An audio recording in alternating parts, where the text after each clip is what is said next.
അടുത്തത് parallelogram law എന്താണെന്ന് പറയാനായിട്ട് പോകുന്നത്. പാരലോഗ്രാം നമ്മൾ ഓൾറെഡി എക്സ്പ്ലെയിൻ ചെയ്തിട്ടുണ്ടായിരുന്നു നമ്മുടെ മോഡ്യൂൾ 1 തന്നെ. നമ്മൾ ലോസ് ഓഫ് മെക്കാനിക്സ് പറഞ്ഞപ്പോൾ പാരലോഗ്രാം ലോ നമ്മൾ എക്സ്പ്ലെയിൻ ചെയ്തിട്ടുണ്ടായിരുന്നു. അപ്പോൾ ഇന്ന് പറയുന്നത് അതിൻ്റെ പ്രൂഫും കൂടെ ചേർത്തിട്ടാണ് പറയുന്നത്. അതായത് എന്താണ് പാരലോഗ്രാം ലോ പറയുന്നത്? 2 ഫോഴ്സസ് ഉണ്ടെന്ന് വിചാരിക്കുക അല്ലേ. ഇപ്പം ഞാനിവിടെ ഒരു ഫോഴ്സിനെ കൺസിഡർ ചെയ്യാണ്. ആ ഫോഴ്സിനെ പി എന്ന് പറയുന്ന ഫോഴ്സാണെന്ന് വിചാരിക്കുക. ഇനി മറ്റൊരു ഫോഴ്സ് ഉണ്ട്. ആ ഒരു ഫോഴ്സ് എന്ന് പറയുന്നത് ക്യൂ എന്ന് പറയുന്ന ഒരു ഫോഴ്സാണ് എന്നുണ്ടെങ്കിൽ ഈ 2 ഫോഴ്സസിനെയും നമുക്ക് ഒരു പാരലോഗ്രാമിൻ്റെ അഡ്ജസൻറ്റ് സൈഡായിട്ട് റെപ്രസെൻറ്റ് ചെയ്യാൻ പറ്റും എന്നുണ്ടെങ്കിൽ നമുക്ക് ഇതിൻ്റെ റിസൾട്ടൻ്റ് എന്ന് പറയുന്നത് എങ്ങനെയായിരിക്കും? അതായത് ഇതിൻ്റെ റിസൾട്ടൻ്റ് എന്ന് പറയുന്നത് ഈ പാരലോഗ്രാമിൻ്റെ ഡയഗണലായിരിക്കും എന്നാണ് പറയുന്നത്. മനസ്സിലായോ? എന്നാണ് 2 ഫോഴ്സ് ഉണ്ട്.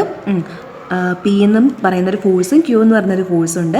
ഈ 2 ഫോഴ്സിനെയും ഒരു പാരലോഗ്രാമിൻ്റെ അഡ്ജസൻറ്റ് സൈഡായിട്ട് റെപ്രസെൻറ്റ് ചെയ്യാൻ പറ്റുമെന്നുണ്ടെങ്കിൽ അതിൻ്റെ ഈ 2 ഫോഴ്സിൻ്റെയും റിസൾട്ടൻ്റ് എന്ന് പറയുന്നത് ഒരു പാരലോഗ്രാമിൻ്റെ ഡയഗണലായിരിക്കും എന്നാണ് പറയുന്നത്. എന്ന് പറയുന്ന ഫോഴ്സും ക്യൂ എന്ന് പറയുന്ന ഫോഴ്സും തമ്മിലുള്ള ആംഗിൾ തീറ്റ ആണെന്ന് വിചാരിക്കുക. ഓക്കെ, തീറ്റ ആണെന്ന് വിചാരിക്കുക. മനസ്സിലായോ?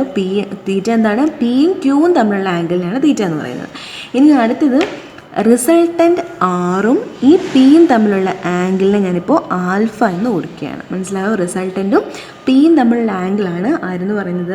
ആൽഫ എന്ന് പറയുന്നത്. പാരലോഗ്രാമിൽ അപ്ലൈ ചെയ്യുന്നത് എവിടെയാണ്? 2 ഫോഴ്സസ് വരുമ്പോഴാണ് പാരലോഗ്രാമിൽ അപ്ലൈ ചെയ്യുന്നത്. റിസൾട്ടൻറ്റിൻ്റെ ഇക്വേഷൻ ഉണ്ട്. ആ റിസൾട്ടൻ്റെ ഇക്വേഷൻ നമുക്കൊന്ന് ഡിറൈവ് ചെയ്ത് നോക്കാം. ഒരു ലൈൻ ഓഫ് ആക്ഷൻ ഇങ്ങോട്ട് തന്നെ എക്സ്റ്റെൻഡ് ചെയ്യുകയാണ്. അതുപോലെ തന്നെ ഇതിനെ ഇങ്ങോട്ടും എക്സ്റ്റെൻഡ് ചെയ്യുകയാണ്. ഓക്കെ, ഇവിടെ നോക്കിയേ, ഇത് പി ആണ് എന്നുണ്ടെങ്കിൽ ഇതെന്തായിരിക്കും? ഈ ഒരു സൈഡും എന്തായിരിക്കും? പി ആയിരിക്കും അല്ലേ. ഇതൊരു പാരലോഗ്രാമിൻ്റെ സൈഡാണ്. ഇത് പി ആണെങ്കിൽ ഇത് പി ആണ്. അതുപോലെ തന്നെ ഇത് ക്യൂ ആണെന്നുണ്ടെങ്കിൽ ഈ ഒരു സൈഡ് എന്തായിരിക്കും? ആ ഒരു സൈഡ് നമുക്ക് ക്യൂ എന്ന് റെപ്രസെൻറ്റ് ചെയ്യാനായിട്ട് പറ്റും. ഈ ഒരു ആംഗിൾ എന്തായിരിക്കും? ഈ ഒരു ആംഗിൾ എന്തായിരിക്കും? നോക്കിക്കേ, ക്യൂ എന്ന് പറയുന്ന ഈ ഒരു ഫോഴ്സ് ഹൊറിസോണ്ടലുമായിട്ട് ക്രിയേറ്റ് ചെയ്യുന്ന ആംഗിൾ എത്രയാണ്? തീറ്റയാണ് അല്ലേ. അത് നമ്മൾ ഡിഫൈൻ ചെയ്തിട്ടുണ്ടായിരുന്നു. അതേ ആംഗിൾ തന്നെയായിരിക്കും ഇവിടെയും വരുന്നത്. മനസ്സിലായല്ലോ? ഈ ക്യൂ എന്ന് പറയുന്നത് ഹൊറിസോണ്ടലുമായിട്ട് ക്രിയേറ്റ് ചെയ്യുന്ന ഈ ഒരു ആംഗിളും ഈ ഒരു ആംഗിളും സെയിം ആയിരിക്കും. ഇത്രയും ഡിസ്റ്റൻസ് എന്തായിരിക്കും? അത് നമുക്ക് എങ്ങനെ കാൽക്കുലേറ്റ് ചെയ്യാനായിട്ട് പറ്റും? നോക്കിയേ, ഇതെന്ന് പറയുന്നത് ഒരു റൈറ്റ് ആംഗിൾ ട്രയാങ്കിളായിട്ട് കിട്ടും അല്ലേ. ഇതെന്ന് പറയുന്നത് 90 ഡിഗ്രിയാണ്. ഈ ആംഗിൾ 90 ഡിഗ്രിയാണ്. നമുക്ക് ഇവിടുത്തെ ഈ ഒരു ആംഗിൾ നമുക്ക് അറിയാം. അപ്പോൾ ഞാൻ ഈ ഒരു ട്രയാങ്കിളിൽ നമ്മുടെ കോസ് തീറ്റ അപ്ലൈ ചെയ്യുകയാണ്. ഓക്കെ, കോസ് തീറ്റ അപ്ലൈ ചെയ്യുകയാണ്. അതേപോലെ തന്നെ ഞാനിവിടെ നെയിം ചെയ്യുകയാണ്. ഈ ഒരു ട്രയാങ്കിളിനെ ഞാൻ ABC എന്നങ്ങ് നെയിം ചെയ്യുകയാണ്. നമുക്ക് കോസ് തീറ്റ എങ്ങനെ എഴുതാനായിട്ട് പറ്റും? കോസ് തീറ്റ എന്ന് പറയുന്നത് adjacent side divided by hypotenuse ആണ് അല്ലേ. അപ്പോൾ നമുക്ക് കോസ് തീറ്റ എങ്ങനെ എഴുതാം? ഇവിടുത്തെ തീറ്റയുടെ അഡ്ജസൻറ്റ് സൈഡ് എന്ന് പറയുന്നത് AB ആണ്. AB divided by hypotenuse. Hypotenuse പറയുന്നത് AC ആണ്. AC എന്ന് പറയുന്നത് ഇവിടെ എത്രയാണ്? Q ആണ് അല്ലേ. അപ്പോൾ നമുക്ക് ഇതിൽ നിന്നും ABനെ നമുക്ക് എങ്ങനെ എഴുതാനായിട്ട് പറ്റും? AB is equal to Q cos theta എന്ന് കിട്ടും. അപ്പോൾ ഈ AB എന്ന് പറഞ്ഞ ഈ ഡിസ്റ്റൻസ് നമുക്ക് കിട്ടി എത്രയാണ്? Q കോസ് തീറ്റ എന്ന് കിട്ടി. അങ്ങനെയാണെന്നുണ്ടെങ്കിൽ നമുക്ക് BC കാൽക്കുലേറ്റ് ചെയ്യാമല്ലോ. എങ്ങനെയാണ്? ഈ ഒരു ട്രയാങ്കിളിൽ നിന്ന് തന്നെ നമുക്ക് സൈൻ തീറ്റ എഴുതാം അല്ലേ. സൈൻ തീറ്റ എന്ന് വെച്ചാൽ എന്താണ്? Opposite side divide by hypotenuse ആണ്. അതായത് ഇതിൻ്റെ ഓപ്പോസിറ്റ് കിടക്കുന്ന സൈഡ് ഏതാണ്? BC ആണ്. അപ്പോൾ BC divided by hypotenuse. Hypotenuse എന്ന് പറയുന്നത് AC ആണ്. അപ്പോൾ AC എന്ന് പറഞ്ഞാൽ എത്രയാണ്? Q ആണ് അല്ലേ. അപ്പോൾ ഇതിൽ നിന്ന് നമുക്ക് BCനെ എഴുതാനായിട്ട് പറ്റും. എങ്ങനെയാണ്? Q ഇൻറ്റു സൈൻ തീറ്റ എന്ന് എഴുതാം. അപ്പോൾ ഞാൻ ആ BCയും കൂടി ഇങ്ങോട്ട് എഴുതുകയാണ്. എന്താണ്? Q സൈൻ തീറ്റ എന്ന് നമുക്ക് കിട്ടി. ഇനി നോക്കിക്കേ, നമ്മുടെ എയിം എന്താണ്? റിസൾട്ടൻ്റെ ഇക്വേഷൻ കാൽക്കുലേറ്റ് ചെയ്യുക എന്നുള്ളതാണ് നമ്മുടെ എയിം എന്ന് പറയുന്നത്. ഇപ്പം നിങ്ങൾക്ക് ഇവിടെ നോക്കിയാൽ ഞാൻ ഈ ഒരു പോയിൻറ്റിന് D എന്ന് നെയിം ചെയ്യുകയാണ്. ഓക്കെ, അപ്പോൾ നിങ്ങൾക്ക് ഇവിടെ നോക്കിയാൽ കാണാനായിട്ട് സാധിക്കും DCB എന്ന് പറഞ്ഞ ട്രയാങ്കിൾ ഉണ്ട് അല്ലേ. DCB എന്ന് പറഞ്ഞ ട്രയാങ്കിളും എന്ത് ട്രയാങ്കിളാണ്? റൈറ്റ് ആംഗിളുടെ ട്രയാങ്കിളാണ് അല്ലേ. നോക്കിക്കേ, DCBയുടെ ഈ ഒരു ആംഗിൾ 90 ഡിഗ്രിയാണ്. അപ്പോൾ ഇത് റൈറ്റ് ആംഗിൾ ട്രയാങ്കിളാണ്. അങ്ങനെയാണെന്നുണ്ടെങ്കിൽ നമുക്ക് ഇതിൻ്റെ ഹൈപ്പോട്ടന്യൂസിനെ നമുക്ക് എങ്ങനെ എഴുതാൻ പറ്റും? നമ്മുടെ റിസൾട്ടൻ്റ് എന്ന് പറയുന്നത് ഏതാണ്? ഈ DC ആണ് നമ്മുടെ റിസൾട്ടൻ്റ് എന്ന് പറയുന്നത്. അപ്പോൾ നമുക്ക് ഈ ഒരു ട്രയാങ്കിളിൽ നിന്നും നമുക്ക് ഈ ഒരു റിസൾട്ടൻറ്റിനെ എങ്ങനെ എഴുതാൻ പറ്റും? R is equal to എങ്ങനെ എഴുതാനായിട്ട് പറ്റും? ഇതൊരു റൈറ്റ് ആംഗിൾ ട്രയാങ്കിൾ ആണെന്നുണ്ടെങ്കിൽ അതിൻ്റെ ഹൈപ്പോട്ടന്യൂസ് എന്ന് പറയുന്നത് എങ്ങനെയാണ്? സ്ക്വയർ റൂട്ട് ഓഫ് ബേസിൻ്റെ സ്ക്വയർ പ്ലസ് ഓൾട്ടിറ്റ്യൂഡിൻ്റെ സ്ക്വയർ ആണ്. അപ്പോൾ അതേ ഇക്വേഷൻ നമുക്കിവിടെ അപ്ലൈ ചെയ്യാനായിട്ട് പറ്റും. Square root of resultant R is equal to square root of ബേസിൻ്റെ സ്ക്വയർ, അതായത് DBൻ്റെ സ്ക്വയർ ഡി ബിൻ്റെ സ്ക്വയർ പ്ലസ് ബി സിൻ്റെ സ്ക്വയർ എന്ന് എഴുതാനായിട്ട് പറ്റും അല്ലേ.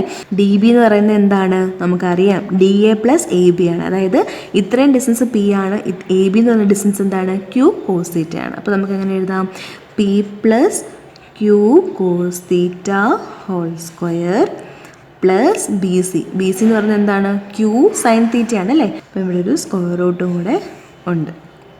ഇനി നമുക്ക് ഇതിനെ ഒന്ന് സോൾവ് ചെയ്തെടുത്താൽ മതി. എങ്ങനെയാണെന്ന് നോക്കിക്കേ, p plus q cos theta whole square, അതായത് a plus b the whole square എന്ന് പറയുന്ന ഒരു ഫോമാറ്റിലാണ് ഇത് കിടക്കുന്നത് അല്ലേ. അപ്പോൾ എങ്ങനെയാണ് a plus b the whole square എന്ന് വെച്ചാൽ എന്താണ്, a square plus 2ab plus b square, p square plus 2 into p into q cos theta plus q cos theta whole square. Okay, plus ബാക്കി ഇത് എഴുതുക, q sine theta whole square. അതായത് ഇത് നമുക്ക് എങ്ങനെ എഴുതാം, q square sine square theta എന്ന് എഴുതാം അല്ലേ. ഒന്നുകൂടെ സോൾവ് ചെയ്തിട്ടേക്കാം. P square plus 2pq cos theta plus ഇതിനെ എങ്ങനെ എഴുതാം, q square cos square theta എന്ന് എഴുതാം അല്ലേ. Q square cos square theta plus q square sine square theta is equal to square root of p square plus 2pq cos theta plus ഈ രണ്ട് ടേമിൽ നിന്നും ക്യൂ സ്ക്വയറിനെ നമുക്ക് കോമൺ ആയിട്ട് എടുക്കാം അല്ലേ. ഈ രണ്ട് ടേമിലും ക്യൂ സ്ക്വയർ ഉണ്ട്. അപ്പോൾ ഞാൻ ക്യൂ സ്ക്വയറിനെ കോമൺ ആയിട്ട് എടുക്കുന്നു. Cos square theta plus sine square theta എന്ന് വരും. Cos square theta plus sine square theta എന്ന് വെച്ചാൽ എന്താണ്, 1 ആണ്. അത് നമ്മൾ ട്രിഗണോമെട്രിയിൽ പഠിക്കുന്നതാണ്. Sine square theta plus cos square തീറ്റേൻ്റെ വാല്യൂ 1 ആണ്. ഓക്കെ, അപ്പോൾ ഇതിനെ നമ്മൾ സോൾവ് ചെയ്യുക. നമുക്ക് എങ്ങനെ കിട്ടും, p square plus 2pq cos theta plus q square എന്ന് കിട്ടും. അപ്പോൾ റിസൾട്ടൻറ്റിൻ്റെ ഇക്വേഷൻ നമുക്ക് കിട്ടി. പാരലോഗ്രാം ലോ വെച്ചിട്ട് റിസൾട്ടൻ്റെ ഇക്വേഷൻ എന്താണ്, square root of p square plus 2pq cos theta plus q square. ഈ ഒരു ഇക്വേഷൻ നിങ്ങളൊന്ന് ബൈ ഹാർട്ടാക്കി വെച്ചിരിക്കുക. നമുക്ക് പ്രോബ്ലംസ് ഒക്കെ ചെയ്യുമ്പോൾ നമുക്ക് ഈ ഇക്വേഷൻ യൂസ് ചെയ്യാൻ പറ്റും. അപ്പോൾ പാരലോഗ്രാം ലോ അപ്ലൈ ചെയ്യുന്നത് എവിടെയാണ്, രണ്ട് ഫോഴ്സിൻ്റെ റിസൾട്ടൻ്റാണ് നിങ്ങൾക്ക് കാൽക്കുലേറ്റ് ചെയ്യാൻ പറയുന്നത് എന്നുണ്ടെങ്കിൽ നമുക്ക് ഈ ഒരു ഇക്വേഷൻ യൂസ് ചെയ്ത് കഴിഞ്ഞാൽ നമുക്ക് റിസൾട്ടൻറ്റിൻ്റെ മാഗ്നിറ്റ്യൂഡ് കിട്ടും. ഇത് റിസൾട്ടൻറ്റിൻ്റെ മാഗ്നിറ്റ്യൂഡ് മാത്രമാണ്. നമുക്ക് റിസൾട്ടൻറ്റിൻ്റെ ഡയറക്ഷനും കൂടെ കാൽക്കുലേറ്റ് ചെയ്യാൻ പറ്റും. ഡയറക്ഷൻ എന്ന് വെച്ചാൽ എന്താണ്, അത് മേക്ക് ചെയ്യുന്ന ആംഗിളാണ് അല്ലേ. ഇവിടെ അത് മേക്ക് ചെയ്യുന്ന ആംഗിൾ എത്രയാണ്, റിസൾട്ടൻ്റ് ആറ് മേക്ക് ചെയ്യുന്ന ആംഗിൾ എത്രയാണ്, ആൽഫയാണ്. അപ്പോൾ അത് നമുക്ക് ഈസി ആയിട്ട് ചെയ്യാനായിട്ട് പറ്റും, ഡിറൈവ് ചെയ്തെടുക്കാനായിട്ട് പറ്റും. എങ്ങനെയാണെന്ന് നോക്കിക്കേ. ഇവിടെ നിങ്ങൾക്ക് ഈ ഒരു ട്രയാങ്കിൾ ഉണ്ട് അല്ലേ, ട്രയാങ്കിൾ ഡി സി ബി. എന്താണ്, ട്രയാങ്കിൾ ഡി സി ബി എന്ന് പറഞ്ഞാൽ ട്രയാങ്കിൾ എടുക്കുക. അതിൽ നിങ്ങൾക്ക് ഇത് റൈറ്റ് ആംഗിൾ ട്രയാങ്കിൾ ആണെന്ന് നമുക്കറിയാം. ഇത് ഈ ആംഗിൾ 90 ഡിഗ്രിയാണ്. ഇത് നമുക്ക് ടാൻ ആൽഫ എടുത്ത് നോക്കാം. Tan alpha is equal to എങ്ങനെ എഴുതാൻ പറ്റും, ടാൻ ആൽഫ എന്ന് വെച്ചാൽ എന്താണ്, opposite side divide by adjacent സൈഡാണ് അല്ലേ. അപ്പോൾ ഇതിൻ്റെ ഓപ്പോസിറ്റ് സൈഡ് എന്ന് പറയുന്നത് ബി സി ആണ്. അതെന്ന് പറയുന്നത് ക്യൂ സൈൻ തീറ്റയാണ് ഡിവൈഡഡ് ബൈ അടുത്തത് അഡ്ജസൻറ്റ് സൈഡ്, അതായത് ഈ ഒരു ടോട്ടൽ ഡിസ്റ്റൻസ് എത്രയാണ്, പി പ്ലസ് ക്യൂ കോസ് തീറ്റയാണ്. P plus q cos theta. അപ്പോൾ ആൽഫേൻ്റെ വാല്യൂ കിട്ടുന്നത്, ആൽഫ നമുക്ക് എങ്ങനെ എഴുതാൻ പറ്റും, tan inverse q sine theta divided by p plus q cos theta. അപ്പം ഇതാണ് ഡയറക്ഷൻ്റെ ഇക്വേഷൻ. മനസ്സിലായോ? ആൽഫ എന്ന് വെച്ചാൽ എന്താണ്, റിസൾട്ടൻ്റ് ഹൊറിസോണ്ടലും മേക്ക് ചെയ്യുന്ന ആംഗിളിനാണ് ആൽഫ എന്ന് പറയുന്നത്. തീറ്റ എന്ന് പറയുന്നത് രണ്ട് ഫോഴ്സുകൾ തമ്മിലുള്ള ആംഗിളിനെയാണ് നമ്മൾ തീറ്റ എന്ന് പറയുന്നത്. അത് തെറ്റല്ല കേട്ടോ.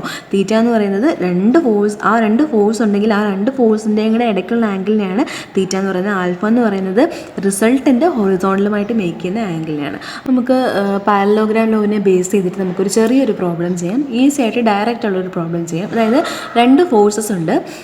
ഒരു ഫോഴ്സിൻ്റെ മാഗ്നിറ്റ്യൂഡ് എന്ന് പറയുന്നത് 100 ന്യൂട്ടനാണ്. ഒരു ഫോഴ്സ് എന്ന് പറയുന്നത് 150 ന്യൂട്ടനാണ്.